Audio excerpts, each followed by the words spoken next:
एक सवाल है, आपकी दुकान या बिजनेस में आपको सबसे मुश्किल काम क्या लगता है? अकाउंटिंग, मार्केटिंग या स्टाफ को हैंडल करना? चलो एक और सवाल, आपने कभी किसी को हायर किया है बिना ये समझे कि उसका काम एक्चुअली में होता क्या है?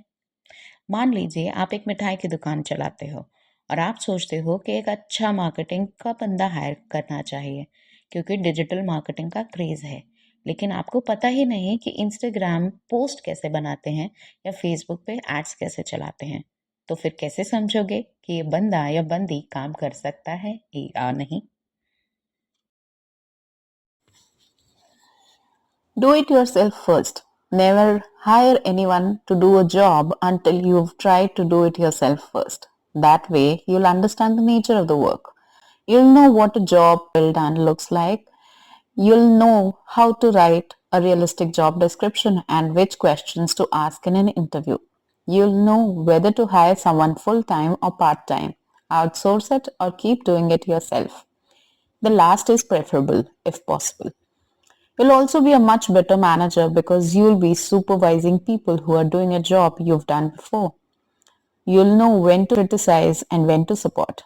At 37 Signals, we didn't hire a system administrator until one of us had spent a whole summer setting up a bunch of servers on his own. For the first 3 years, one of us did all of the customer support. Then we hired a dedicated support person. We ran with the ball as far as we could before handling it off. That way, we knew what we were looking for once we decide to hire. You may feel out of your element at times.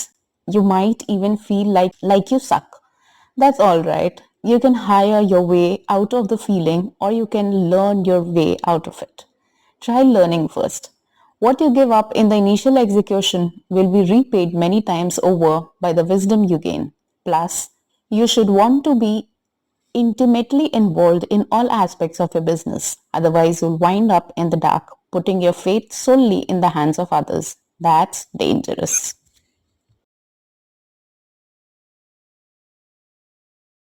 आज बात करेंगे एक golden rule की, do it yourself first, मतलब DIY first. मतलब जो काम आपको लगता है किसी और को करना चाहिए, पहले खुद ट्राई करके देखो। क्यों? चलो एक कहानी सुनाती हूँ। मेरे सोसाइटी में एक लड़की है, सविता। उसका एक छोटा सा टेलरिंग बिजनेस है। एक दिन उसने सोचा कि सोशल मीडिया पे अपने कपड़े प्रमोट करूं। उसने बिना सोचे एक एजेंसी हायर कर ली। पता चला एजेंसी ने ऐसे एड्स बनाए जो बिल्कुल उसकी ऑडियंस के हिसाब से नहीं थे। पैसे भी गए और रिजल्ट भी ज़ीरो। तब सविता ने खुद ट्राई करना शुरू किया। पहले एक दो पोस्ट बनाई, कमेंट्स का जवाब दिया। धीरे धीरे उसको समझ में आया कि ऑडियंस को क्या पसंद आती है। जब उसने बाद में एक सोशल मीडिया मैनेजर को हायर किया, उसे क्लियर इंस्ट्रक्शंस देने लगी, तो उसके रिजल्ट्स भी अच्छे आने लगे। देखा, खुद करोगे तो काम की डेप्थ समझ आएगी। ये भी समझ में आएगा कि क्या एक्सपेक्ट करना चाहिए, जॉब डिस्क्रिप्शन कैसे लिखनी है और हायरिंग के वक्त क्या क्वेश्चंस पूछने हैं। मान लीजिए आप एक चाय के स्टॉल चलाते हो।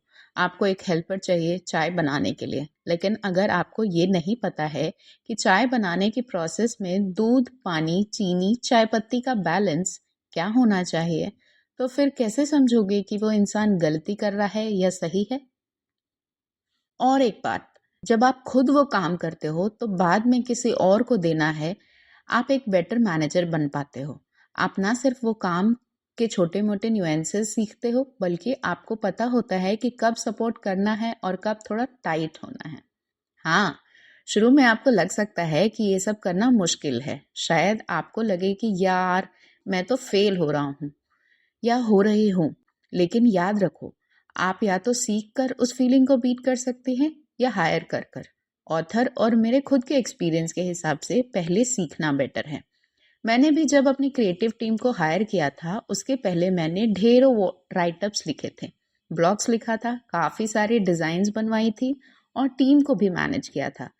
तभी जब डिज़ाइन इनसाइडर से जुड़कर 6 लोग रिमोटली एक क्रिएटिव टीम एस्टैब्लिश कर रहे थे, तो मुझे पता था कि किस काम को करने में कितना वक्त लगता है और किसकी स्किल सेट के हिसाब से मुझे कौन सा काम डेलीगेट करना है। तो दोस्तों, अगले बार जब आपको किसी काम के लिए लोग हायर करने हो, एक बार खुद वो काम करके देखो। हो सकता है कि आपको वो बंदे हायर करने की ज़रूरत ही ना पड़े। क्या अगर पढ़े तो आप उस बंदे के काम को ठीक से समझकर उसे गाइड कर सको। और याद रखो, अपना बिजनेस आपका सपना है, उसकी हर छोटी डिटेल समझना आपकी जिम्मेदारी है। सीखो, समझो और फिर ग्रो करो। Do it yourself first, small steps big success. तो बताइए दोस्तों, हमें आज का ये ऑडियो बुक और समरी आपको कैसा लगा? क्या आप रीवर्क और इसके जैसे और सारे बिजनेस बुक्स की समरी सुनना चाहेंगे? क्या आपको हेल्प कर रही हैं ऐसे बुक्स अपने बिजनेस को भी समझने और ग्रो करने में? कमेंट्स में ज़रूर बताइए। मैं हूँ Renu from designs Insiders. Thank you.